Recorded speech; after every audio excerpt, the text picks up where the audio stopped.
Halo guys, David sini dan ini adalah Huawei Watch Fit 3, Watch Fit 3.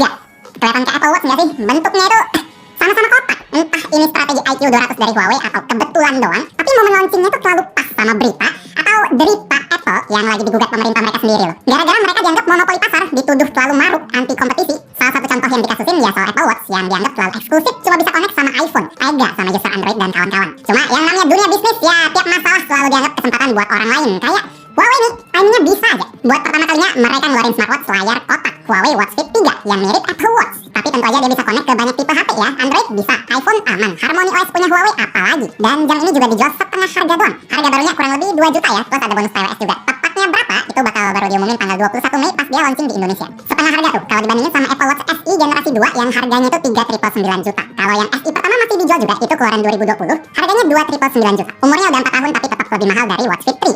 Huawei. Nikungnya agresif ya, dari gaya ya ini mirip banget dari jauh. Layarnya bentuk kotak, pakai kaca yang agak melengkung di tepiannya alias 2,5D.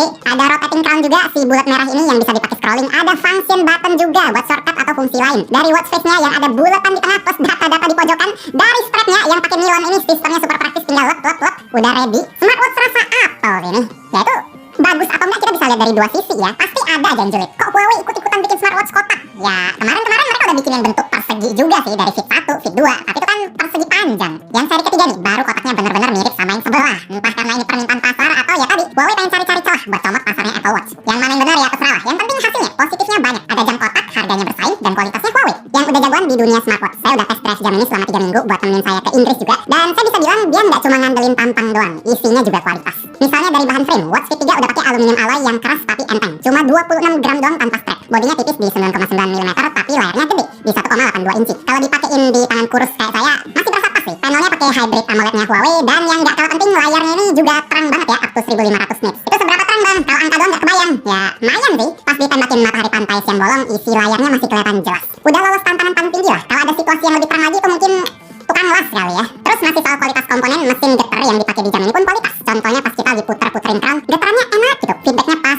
sesuai putaran kayak smartwatch mahal lah. Sistem lepas pasang strapnya juga mudah dan ada banyak jenis strap yang bisa dipilih juga. Semua dipikir matang lah, nggak asal layar kotak doang udah yang penting mirip Apple, nggak kayak gitu. UI-nya pun kena rombak kayak dari watch face-nya tadi, dibikin pas sama bentuk si layar. Ada fungsi custom data juga, tiap pojokan mau nunjukin apa bisa kita atur. Huawei sampai bikin watch face baru juga yang fokus buat tracking kalori ya. Dia bakal ngasih tahu kalau kalori kita itu lagi surplus atau defisit. Ini faktor yang penting banget buat orang diet sih. Ada juga watch face yang namanya Fun Mode buat nampilin animasi emoji. Kalau misalnya kita nggak seneng sama watch face bawaan, ya tinggal lihat model lain di aplikasi Huawei Health. UI pas kita lagi olahraga pun udah ikut diupdate biar tulisannya lebih simpel, lebih gede, lebih gampang dibaca. Data denyut jantung, data tidur, semua udah kelihatan rapi di layar kotak gede kayak gini ya. Ya ini buat yang mau komen, bang itu tidurnya kok cuma 5 jam, nggak sehat tuh. Ya saya memang lagi masa transisi jam tidur Eropa sama Jakarta sih, itu kayak jet lag lah. Di sini bisa kelihatan kalau saya baru bisa tidur jam 2.45 pagi, terus bangun jam 8 pagi. Ada sleep-in tidur siang 40 menit juga. Semuanya kecatat. Di kasus beginian Watch Fit 3 juga ngebantu buat ngasih data yang lebih akurat lah lewat fitur yang namanya tuh True Sleep 4.0.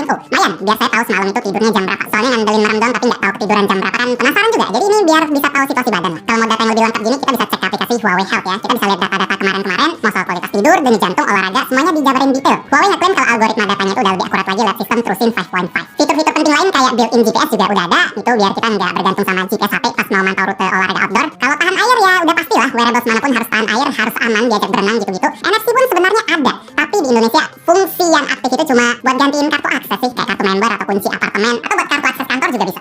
Atau nggak? Atau ya? Fungsi buat bayar contactless yang tap-tap doang itu cuma aktif di China doang. Di Indonesia fungsinya memang belum terlalu kepake sih, tapi siapa tahu kan ada orang Singapura atau Jepang atau Inggris yang bayar apa-apa itu MRT di mall udah serba tap doang dan mereka nyari referensi ke sini. Siapa tahu ya itu info penting. Ya mau dimanapun anda tinggal, mau di Indonesia, Jepang, Inggris ya pasti seneng lah kalau smartwatch-nya itu nggak usah dicas setiap hari. Ya contohnya kayak Watch Fit 3 ini, pas saya baca speknya, Huawei bilang kalau dia bisa tahan sekitar 7-10 hari. Tapi pas saya coba pakai jalan mulai dari 24 April sore, baterainya di 99% ya, terus pakai terus dimanapun selama saya jalan, notifnya hidup, always on mati. Dia bisa tahan sampai tanggal 8 Mei siang alias 14 hari 2 minggu, masih nyisa 5%. Mantap dan lega sih, soalnya saya lupa bawa chargernya yang cuma seuntai kabel doang nih. Mau dicas wireless, pakai powerbank atau wireless charger sayangnya masih belum bisa. Untung baterainya awet ya, jauh lebih awet dari Apple Watch yang bisa tahan 2 hari aja, itu udah syukur. Jadi kesan saya buat Huawei Watch Fit 3 ini positif banget lah. Rekomen buat yang nyari smartwatch kotak, harga bersaing, kualitas Huawei. Posisinya juga pas, dia di bawah 2 jutaan, enak buat yang nyari smartwatch gaya yang isinya melimpah. Kalau misalnya anda nyari yang paling basic ada Huawei Band 9, Band 9. Kemarin dia juga baru launching, harganya ratusan ribu sih. Wearables yang fiturnya itu udah cukup banget lah buat banyak orang. Kalau mau yang lebih premium udah ada Huawei Watch GT 4, itu udah pernah kita bahas. Kalau yang kebutuhannya spesifik, ya itu udah lebih macam-macam lagi sih. Jadi itu aja review gadgetin buat Huawei Watch Fit 3, Watch Fit 3. Like kalau anda suka dengan video ini, dislike kalau nggak suka. Dan kita ketemu lagi di video selanjutnya. Yo, variannya banyak. Apa ini? yang kulit-kulit. Nah, ini.